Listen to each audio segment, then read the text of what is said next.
Bonjour François Gabard, bienvenue. Bonjour. Bravo pour votre deuxième place lors de la Transat Jacques Vabre. On y reviendra, on va en parler évidemment. Mais je voudrais commencer avec ce catamaran que votre société Merconcept a mis à l'eau le 14 février dernier. Déjà pour qu'on puisse le découvrir, je veux bien que vous nous le décriviez et en quoi il est innovant aussi. Alors c'est un catamaran, un bateau de plaisance, un bateau de 12 mètres. Alors, c'est un bateau à moteur, pour nous c'est assez nouveau, on a plutôt l'habitude de faire des bateaux à voile, mais il a la particularité de voler. Donc comme sur nos bateaux de course, grâce à ces foils, ces appendices qui se mettent dans l'eau, le bateau vole. Et parce qu'il vole, il frotte moins dans l'eau. Parce qu'il frotte moins dans l'eau, il a besoin de moins d'énergie. Ce qui, sur un bateau à voile, ça permet d'aller plus vite si on met les mêmes voiles. Gagner des courses, battre des records, c'est génial. Et là, sur un bateau à moteur, ça permet d'utiliser moins d'énergie. Donc, sur un bateau à moteur, avec un moteur thermique classique, consommer moins de carburant. Et là, sur ce bateau, on est passé avec une motorisation électrique. On a des batteries et on arrive à avoir une autonomie sans avoir, entre guillemets, trop de batterie. On a une bonne autonomie, c'est-à-dire 90 000, presque 200 km avec un bateau qui vole. Si le bateau ne volait pas, il aurait 5 fois moins d'autonomie. Donc, il pourrait faire un petit tour dans l'eau autour d'un port, mais ça n'irait pas très loin. Alors que là, on arrive, grâce au vol, à aller loin et consommer le moins d'énergie possible. Donc c'est vraiment le marché de la plaisance que vous visez avec ce bateau. Il est quoi? Il est en phase de test en ce moment? Ouais, c'est vraiment c'est les tests actuellement. On est en train de le mettre au point. On va le livrer aux clients dans quelques jours. C'est en effet un bateau de plaisance. Mais pour nous, c'est aussi une façon de montrer qu'on peut justement utiliser ces technologies de la course au large, ces foils, le vol, pour un bateau de plaisance et pourquoi pas demain pour un bateau de transport de passagers, un bateau un peu plus grand. Là, c'est un catamaran qui fait 12 mètres, c'est déjà un grand bateau pour un bateau de plaisance, mais on pourrait imaginer une version un peu plus grande où on pourrait mettre 10, 15, 20, 30 personnes et faire déplacer des personnes sur les océans. Je ne sais pas si vous l'avez piloté, c'est quoi les sensations? Pas encore. J'ai hâte. Ouais. Non, là on vient juste de le mettre à l'eau. Mais normalement d'ailleurs, si c'est pas demain, après-demain, là on est dedans. Là, je devrais vite pouvoir tenter tout ça. Donc c'est votre société Merconcept qui l'a mis au point. Sur l'ambition générale, l'idée c'est vraiment, parce que vous êtes un aventurier, un navigateur, vous gagnez des courses, vous battez des records, c'est de faire une synergie entre ça et la mobilité marine en général. C'est quoi votre ambition? En fait, ce que je me rends compte en faisant de la course large, j'étais animé par ça depuis que je suis tout petit, je suis de l'optimisme. J'ai une espèce d'énergie pour faire de la compétition à la voile qui m'a amené jusqu'à la course au large. Et je suis fasciné par l'énergie qui est générée par cette émulation sportive que je vois autour de moi dans mon équipe pour essayer d'avoir un bateau le plus beau possible, le plus rapide, le plus efficace. Et je me dis que cette énergie-là, qui génère énormément d'innovation, si on peut s'en servir pour répondre à des problématiques qui dépassent le cadre même de notre sport, donc la plaisance, le maritime d'une manière globale, ça peut être sur la pêche, sur le transport maritime, soit de personnes, soit de biens, et ben voilà, on renforce le sens de notre sport et voilà, et on utilise cette énergie pour répondre à la problématique qui est quand même une problématique qui est devant nous, un challenge, j'ai envie de dire, qui est quand même énorme. C'est cette transition écologique et arriver à continuer à se déplacer sur la planète. Alors, évidemment, il faut peut-être moins se déplacer. Ça, c'est même une conviction, évidemment, mais il va falloir continuer à se déplacer. Moi, j'ai eu la chance de grandir justement, de voyager en famille, en bateau quand j'étais gamin, d'aller aux Amériques, de l'autre côté de l'océan Atlantique. Il va falloir continuer à aller à l'autre bout du monde, à voyager de manière différente. Et je crois que le bateau à voile ou le bateau volant peut répondre à cette problématique-là. Oui, c'est des enjeux. Nous, on a reçu ici même une société qui s'appelle Tote qui travaille sur le fret maritime décarboné. Donc c'est vraiment un enjeu collectif. Merconcept, c'est une société à mission depuis 2 ans, c'est ça, depuis 2020. Oui. Pourquoi vous avez fait ce choix? C'est un vrai engagement, ça. C'est un vrai engagement et je trouvais que c'était intéressant par rapport à ce que j'imagine de la vision d'une entreprise qui, pour moi, justement, une entreprise n'est pas là que pour faire du profit, elle est là pour rendre un service à la société. Alors rendre un service à ses salariés, rendre un service à ses clients, rendre un service à son environnement local ou national ou voire même mondial pour certaines grandes entreprises. Alors nous, une petite entreprise. 80 salariés, c'est ça à peu près? 80 salariés, on est basé à Concarneau dans le Finistère Sud, en Bretagne. Et du coup, se dire que justement, ce que je viens de dire, c'est continuer à faire de la course au large, transformer peut-être notre course au large, se remettre en cause aussi sur ce sport qui doit s'améliorer, doit progresser, doit évoluer, et se servir de cette course au large pour trouver des solutions pour le monde maritime. C'est ça notre mission, et je trouve que le mettre dans nos statuts, ce qui est engageant en effet, parce que aujourd'hui je suis le seul actionnaire de cette entreprise, donc j'ai une certaine liberté entre guillemets pour faire ce qu'on veut. Non, se dire on le met dans les statuts vis-à-vis de l'État, c'est comme ça, on a une mission vis-à-vis des salariés, vis-à-vis de toutes les parties prenantes de l'entreprise. On s'engage à faire le mieux possible pour accomplir notre mission. Et je trouve que c'est un statut qui est hyper intéressant. J'espère qu'il va se développer dans les années qui viennent. Oui, là, c'est lié à la loi Pacte, et c'est vrai que là aussi, ça fait 2 ans, et c'est intéressant de voir comment ça se développe. Mais vos salariés, c'est plutôt des profils d'ingénieurs. Oui, on est une boîte à l'origine qui est très technique. On imagine, on développe, on construit des bateaux, on les fait progresser. Donc on a une fibre qui est très technique à la base. Après, on est une entreprise, j'ai envie de dire, normale. C'est-à-dire qu'on a des services, évidemment, de gestion, de comptabilité, administratif. On a des services aussi de communication, de marketing, puisqu'on travaille avec des sponsors. Donc, on a une entreprise qui un peu s'est diversifiée dans ses métiers. Mais c'est vrai que la base, le début, ça reste quelque chose de très technique. D'ailleurs, il y a un laboratoire, c'est ça, le Lab Merconcept. Vous travaillez quoi Vous travaillez sur les matériaux, par exemple? Oui, l'idée, c'est de continuer à faire de la recherche qui dépasse le cadre des projets sportifs ou des projets maritimes que l'on pense. C'est-à-dire essayer faire de la R&D, de ne pas avoir de la R&D comme on faisait un petit peu avant, ce qui ne fonctionnait pas trop mal. Mais on avait une course dans 18 mois, dans 2 ans, dans 3 ans, et puis on se disait, voilà, on veut avoir le bateau performant. Donc, plus dans une recherche un peu fondamentale, quoi. Et essayer, en tout cas dans le temps, essayer d'être plus transversal aussi au sein des projets, c'est-à-dire avoir une problématique sur un projet de course large, peut-être sur un projet dans le maritime, un catamaran volant, se dire qu'il y a des sujets qui peuvent être transversaux, ce n'est pas exactement les mêmes problématiques, mais on fait de la R&D sur ces thématiques. Donc on travaille en effet sur les matériaux, on travaille sur les problématiques d'énergie, on travaille sur toutes les problématiques d'asservissement, de pilotage du vol, qui sont évidemment importants et nouveaux pour nous. Ça veut dire quoi ça? Donc c'est des appendices, on imagine des ailes d'avion. Oui, c'est les foils qui permettent au bateau de se voler. Voilà, ils sont dans l'eau. Et pour stabiliser le vol, comme on pilote un avion et on gère l'équilibre d'un avion, nous, il faut gérer l'équilibre du bateau sur l'eau et avoir des systèmes, donc soit des systèmes, forcément des systèmes mécaniques.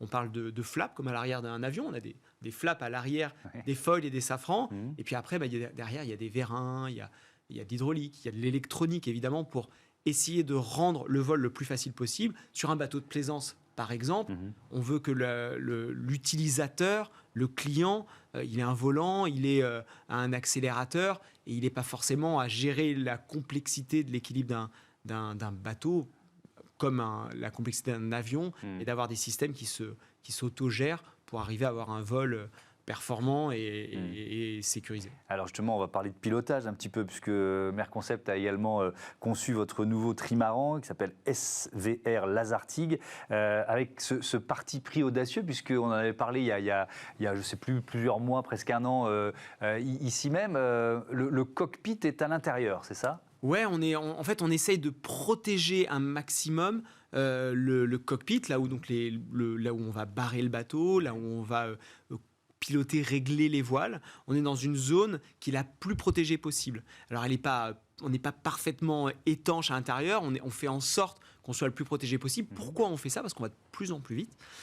Donc, alors déjà, il y a des notions d'aérodynamisme qui sont extrêmement importantes. On essaye d'avoir rien qui dépasse. Plus on va avoir des éléments qui vont freiner le bateau, plus on va ralentir le bateau, ou alors il faut mettre des voiles plus grandes pour aller à la même vitesse. Donc on essaie d'avoir quelque chose le plus aérodynamique possible et le plus protégé possible pour que les marins, quand ils sont dans le cockpit, on ne soit pas face à des paquets de mer qui peuvent arriver. On parle à plus de 100-120 km à l'heure, puisque c'est un bateau qui peut aller à des vitesses assez élevées face à un vent lui-même qui va dans l'autre sens par moment. Donc du coup, il y a des vitesses de rencontre qui sont assez importantes et assez fortes. Et on essaie de protéger les marins. Donc il y a vraiment cet objectif de sécurité. Mais alors qu'est-ce que ça change pour le skipper? Parce que c'est des sensations peut-être un peu différentes. Alors, ce qu'il faut bien comprendre, c'est qu'en fait, l'évolution de nos bateaux depuis de nombreuses années déjà de plus en plus va vers la protection. On a des roufs, les cockpits sont protégés. Ça fait une petite quinzaine d'années que je fais de la course au large. On est déjà sur des bateaux qui sont très protégés. Donc on a déjà l'habitude de naviguer sur des cockpits protégés. Là, on est vraiment allé au bout de la démarche quelque part avec un cockpit qui est fermé même sur sa partie arrière, quand souvent sur d'autres bateaux, éventuellement, il est ouvert sur l'arrière. Donc là, on est allé au bout de la démarche, mais finalement, ça ne change pas grand-chose et on s'y sent bien parce qu'on est en sécurité, que du coup, on peut aller vite, sans craindre pour notre propre sécurité. Tout en voyant bien ce qui se passe et qu'on peut continuer à barrer, même s'il y a un paquet de mer qui arrive à plus de 100 km/h en face de soi, on garde les yeux ouverts et ça peut être pratique. Ouais, c'est pas faux. Vous sortez quand même pour certaines manœuvres, j'imagine le moins possible. Ouais, le moins possible. Et souvent dans des conditions où le bateau est ralenti. Ouais. Dans le trimaran SVR Lazartique, il peut aller à 52, c'est quasiment 100 km/h. Ouais. À ces vitesses-là, on ne sort pas dehors, on ne va pas à l'étrave, c'est extrêmement dangereux. Par contre, donc on fait 90% des manœuvres, on se font depuis le cockpit. Parfois, sur des changements de voile, on va être obligé d'affaler une voile, de la mettre sur le pont, de la ranger. À ce moment-là, on va ralentir le bateau. À ce moment-là, on sort sur le pont, on range la voile et on fait en sorte que ça dure le moins longtemps possible, parce que pendant ce temps-là, les autres, ils continuent d'avancer. Ça reste une compète. Et donc voilà, on essaie de faire en sorte que ça soit le moins long possible. Ouais, quelques chiffres sur la fabrication de ce trimaran. 40 mois de construction-conception, 150 000 heures de travail, 1 an et demi de travail pour aboutir à la construction des 2 flotteurs. Il fait 32 mètres de long, 23 mètres de large et son poids c'est 15 tonnes. Vous l'avez mis à l'eau en juillet dernier. Dès le mois de novembre, vous participiez avec Tom Laperche à la Transat Jacques Vabre. Vous arrivez en 2e place. Oui. Bravo. Ça valide les options quand on... Oui. Parce que c'est un tout jeune bateau, quoi. Exactement. Pour nous, c'est vrai que c'est des bateaux qui sont complexes, qui demandent du temps de mise au point pour fiabiliser le bateau et puis pour en tirer toute la quintessence, toute la performance. On a encore beaucoup à apprendre. On va remettre le bateau à l'eau dans quelques jours, parce que l'année 2022 va être dense pour nous, parce qu'on a énormément à apprendre. Et déjà, avoir pu participer à cette Transat Jacques Vabre l'an dernier, quelques mois après la mise à l'eau, c'était déjà pour nous un beau succès.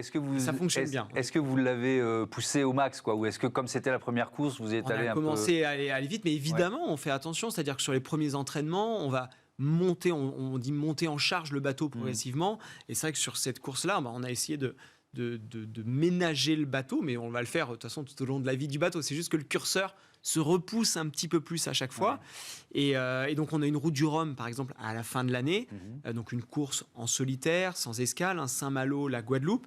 Même si je suis tout seul sur le bateau, ce qui est évidemment un peu plus complexe que quand on est deux, probablement que le curseur sera un petit peu plus loin et on pourra pousser un peu plus, tirer un petit peu plus sur le bateau et le mettre un peu plus en charge que ce qu'on a pu faire sur la Jacques Vabre l'an dernier. Alors le partenaire de ce trimaran, c'est le groupe Cresques, qui est lui. Est-ce que vous l'avez choisi aussi parce qu'il est engagé dans des causes un peu communes?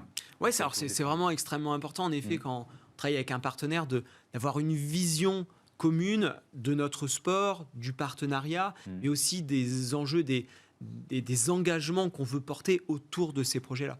Et donc, j'ai eu la chance de rencontrer Didier Tabary, le fondateur du groupe Cresques, donc avec les marques SVR, Lazartique, Filmed, qui est un passionné de mer, un passionné d'océan et qui rêvait de mettre ses marques quelque part sur un bateau, de profiter de ce sport qu'il aime pour mettre en avant et faire la promotion de ses marques, mais aussi marques de cosmétiques, c'est cosmétiques, tout à fait, et profiter de ce projet pour lancer un fonds de dotation, Cresques for Ocean, il avait ça en tête, il pensait le faire dans les années qui venaient, et le lancement de ce projet, quelque part, a accéléré la fondation de ce fonds de dotation, donc Cresques for Oceans, pour la préservation des océans. Qui va financer des projets scientifiques, c'est ça? Exactement. Alors, financer des projets scientifiques, des projets éducatifs, des projets pour sensibiliser et agir. Donc il y a même des entreprises, des startups, dans le domaine, par exemple, je pense au plastique, dans le recyclage du plastique, dans la réutilisation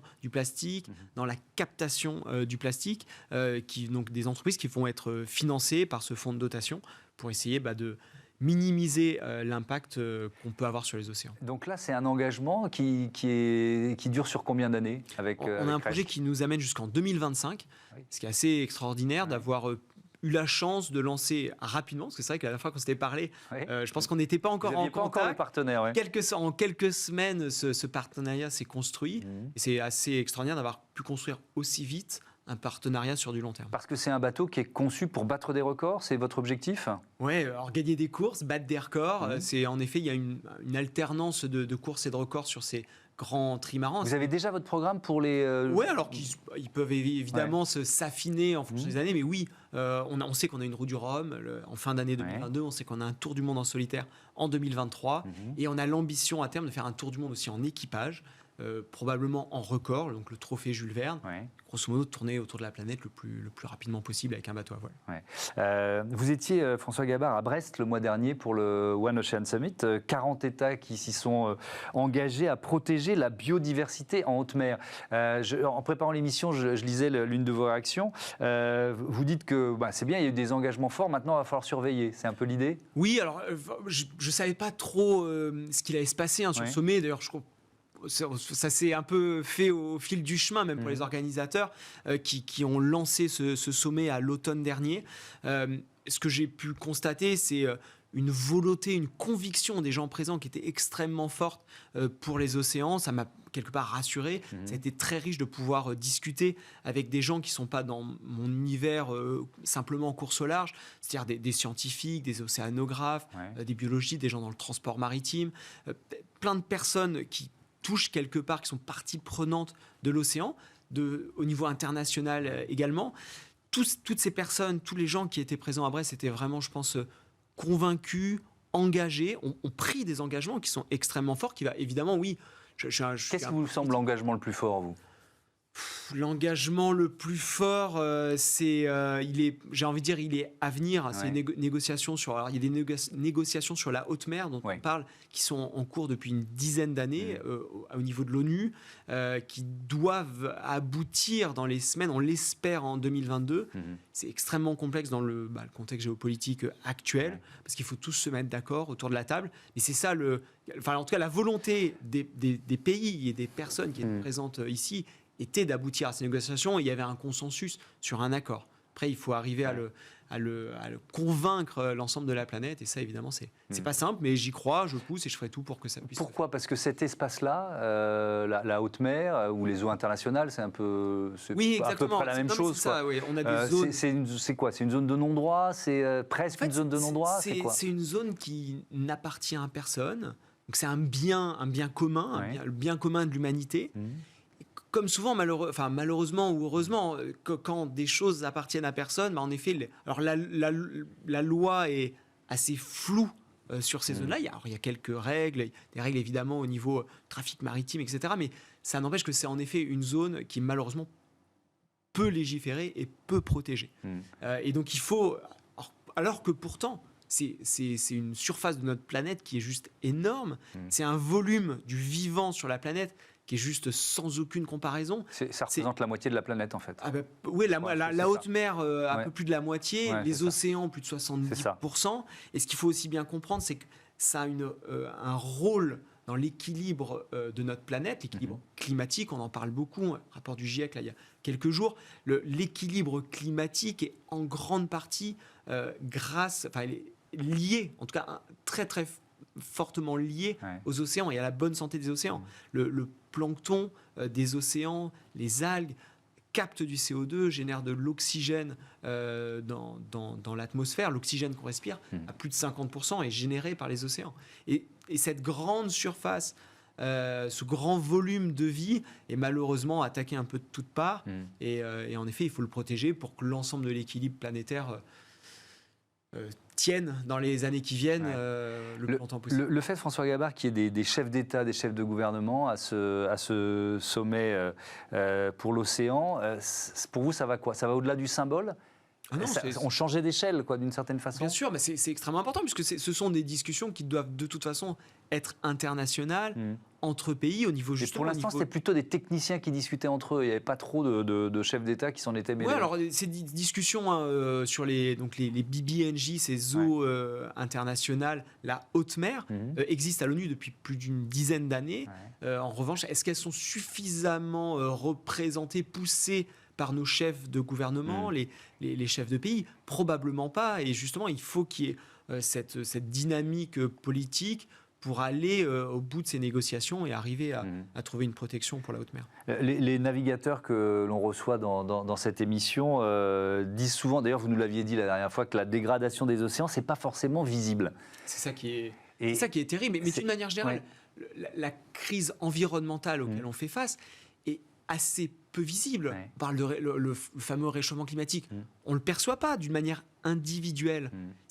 Alors, souvent, quand il y a des causes très visibles, des incendies, des catastrophes naturelles, oui, ça, on arrive à mieux le percevoir et on sent le danger pour nous. Alors, mais le réchauffement climatique, dans sa globalité, n'est pas on ne peut pas le percevoir, les 1, 2, 3 degrés potentiels. Les océans, c'est pareil. L'acidification des océans, on le voit pas, on le perçoit pas. Il faut qu'il y ait des mesures scientifiques qui sont faites. Les plastiques, alors en effet, on voit les grands plastiques, les macros, et c'est terrible. Et il y en a des gros plastiques, et s'il faut le rappeler, il y en a même très loin des côtes, au milieu des océans. Mais le pire pour l'équilibre, l'écosystème marin, ce sont les microplastiques. C'est quand ces plastiques se fragmentent, ils deviennent des petits plastiques qu'on voit à peine, qu'il faut faire des prélèvements dans la mer pour... et on le retrouve jusqu'aux zones les plus profondes de l'océan. Et dans les poissons que l'on peut consommer, il y en a accrochés au plancton, il y en a vraiment partout. Et malheureusement, le problème ne fait qu'augmenter. Notre consommation de plastique ne fait qu'augmenter. Il faut absolument inverser cette tendance et arriver à trouver une solution rapide pour les océans. Et vous vous sentez investi d'une mission en quelque sorte, parce que vous avez déjà beaucoup de casquettes. Quand on vous entend là depuis une vingtaine de minutes, vous êtes chef d'entreprise, vous êtes navigateur. Bon, c'est votre passion depuis que vous êtes gamin, vous nous l'avez dit. Mais il y a aussi cette mission de pédagogie. Là, je suis citoyen, donc concerné, marin, donc forcément c'est mon terrain de jeu, et on a envie de le préserver. Et puis j'ai la chance d'être avec vous aujourd'hui, c'est parce que je suis marin que je suis face à ce micro et que je peux porter certains messages, donc profitons-en. Profitons quelque part de la visibilité que l'on peut avoir, nous, en tant que marins, pour faire passer des messages, et évidemment sur les océans, sur l'environnement d'une manière générale, mais sur l'océan, c'est peut-être là où j'ai le plus de légitimité, et je suis ravi de le faire.